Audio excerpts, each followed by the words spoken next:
श्रावण महिना सुरू झाला की सगळीकडे सत्यनारायण पूजेला सुरुवात होते. आज आपण बघणार आहोत सत्यनारायण पूजेचा प्रसाद. मी अर्धा कप रव्यामध्ये दाखवते आहे. सव्वा किलोचं प्रमाण मी डिस्क्रिप्शनमध्ये देते आहे. किती प्रमाणात दूध, साखर, केळं, तूप घ्यायचं ते सगळं परफेक्ट प्रमाणात आज आपण साहित्य आणि परफेक्ट सत्यनारायणाचा प्रसाद बघणार आहोत. अतिशय चविष्ट लागणारा, सगळ्यांना आवडता असा सत्यनारायणाचा प्रसाद. त्यासाठी अर्ध केळं वापरणार आहे, बदामाचे काप, चारोळी, मनुका, वेलची पावडर. चारोळी, मनुका, बदामाचे काप आवडीनुसार. वेलची पावडर 1 टीस्पून घेतली आहे.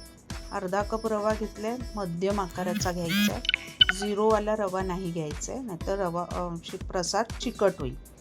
नंतर अर्ध्या कपाला थोडं कमी प्युअर तूप घेतलं आहे.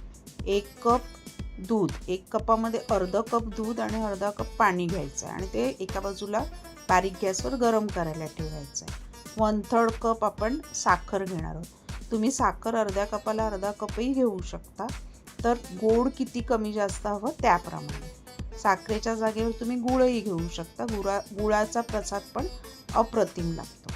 आता तूप कढईमध्ये छान कडकडीत तापलं की अर्धं जे आपण केळं आहे त्याचे गोल असे पातळ स्लाइस करायचे आणि तुपामध्ये छान असे ते तळायचे आहेत. आपल्याला छानपैकी असे ते फुलले पाहिजेत इथपर्यंत ते तळायचे. त्याचा जो केळ्याचा जो एक कच्चेपणा असतो ना, पिकलेल्या केळ्याचा, तो काढून टाकायचा, नाही तर मग प्रसाद आपला खराब होईल, पूर्ण दिवस टिकणार नाही.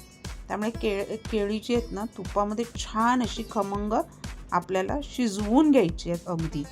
आणि त्याच्यानंतर आपल्याला रवा लाल होईपर्यंत परतायचा आहे. आणि याच्यासाठी गॅस थोडा मिडियमपेक्षा, स्लोपेक्षा थोडा मोठा ठेवायचा आहे. एकदम स्लो ठेवला तर बराच वेळ जाईल रवा परतायला. आता अर्धा कप रवा आहे म्हणून तो पटकन होईल, पण जेव्हा 1/4 किलो रवा असतो त्यावेळी तो परतायलाच चांगला अर्धा पाऊण तास जातो मिडियम टू हाय गॅसवर.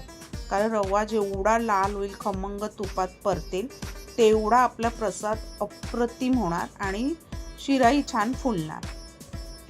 आता ह्याला रव्याला ना तूप सुटतं आपोआप, छानपैकी खमंग दाना असा तुपामध्ये परतला. 1/4 किलोला आपण 1/4 किलो रवा, 1 किलो तूप, 1 किलो साखर, 1 लिटर दूध, 1 लिटर पाणी, बाकी चारोळी, मनुका, वेलची तुमच्या आवडीप्रमाणे घ्यायचं आहे. ते मी दिलं आहे कसं प्रमाण घ्यायचं ते. आणि 2 केळी घ्यायचे, जास्त केळी नाही, 1/4 किलो प्रसादाला. आता आपला रवा छान असा परतून घेऊया. लालसर गुलाबी रंग येईपर्यंत आपल्याला परतायचा आहे. एकीकडे दूध, अर्धा कप दूध, अर्धा कप पाणी दुसऱ्या गॅसवर मी उकळत ठेवला आहे.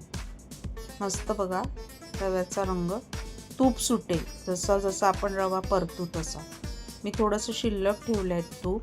अर्ध्या कपापेक्षा थोडं कमी तूप घेतलं आहे मी. ते नंतर थोडं मला लागेल तसं मी त्याच्यात ॲड करणार आहे, लागलं तर, नाही तर नाही ॲड करणार आहे. मस्त बघा रंग आला आहे आणि तूप पण सुटलं आहे मस्त. आता हे गरम दूध अगदी हळूहळू नाजूक हाताने घालायचं आहे, नाही तर मग ते बुडबुडे येऊन अंगावर उडू शकतं किंवा बाहेर पसरू शकतं. त्यामुळे थोडं घालायचं आहे आणि छानपैकी रवा एकजीव करून घ्यायचा आहे. कधीकधी अर्धा कप दूध आणि अर्धा कप पाण्यापेक्षाही रवा जर चांगला असेल तर अजून थोडंफार लागू शकतं, 1 चमचा. पण बरोबर एवढं प्रमाण होतं, एवढा बरोबर लागतो. थोडासा शिल्लक ठेवायचा, लागलं तर वरून तुम्ही ॲड करू शकता.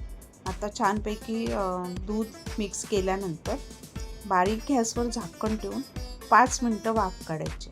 1/4 किलोच्या रव्याला 5 मिनटं नाही, चांगली 15 ते 20 मिनटं वाफ काढायची, कारण प्रमाण जास्त असतं आणि गॅसवर तो बारीक ह्याच्यावरती आपण वाफ काढतो. आता अर्धा कपाचा आहे त्यामुळे 5 मिनटं वाफ काढून घेतली. मस्त रवा फुलला आहे बघा. आता त्याच्यात साखर ॲड करायची, परत एकजीव करायचं. छानपैकी साखर मिक्स करून घ्यायची आणि परत झाकण ठेवायचं. साखर वितळून त्याच्यात तो गोडपणा ॲड झाला पाहिजे. आता मी तूप थोडं मला कमी वाटलं म्हणून मी परत थोडं तूप ॲड केलं. त्या कपातलंच मी शिल्लक ठेवलं होतं ते मी त्याच्यात ॲड केलं आणि आता परत झाकण ठेवायचं आहे. परत 3 ते 4 मिनटं छानपैकी आतमध्ये वाफ मुरवायची, म्हणजे जेणेकरून ती साखर छान त्याच्यात मेल्ट होईल. त्या साखरेच्या जागेवर तुम्ही गुळही घेऊ शकता. गुळाचाही प्रसाद अप्रतिम लागतो. आता बघा साखर छान वितळली आणि तूपही सुटले आपल्या शिऱ्याला. आता तुम्ही त्याच्यामध्ये वेलची पावडर, मनुके, चारोळी, बदामाचे काप आवडीनुसार.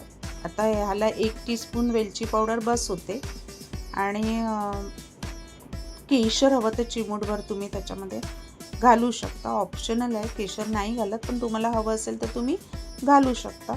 आपला परफेक्ट प्रमाणात चवदार सत्यनारायण पूजेचा प्रसादाचा शिरा तयार आहे. 1.25 किलोचंही प्रमाण मी तुम्हाला दिलेलं आहे.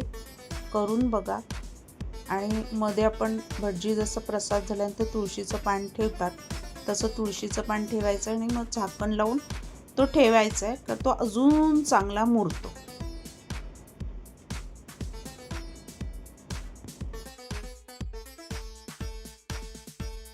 चारोळी, मनुका, बदामाचे काप घातल्यानंतर परत झाकण ठेवा 2 ते 3 मिनिटासाठी आणि मग आपला तयार आहे प्रसादाचा शिरा खाण्यासाठी.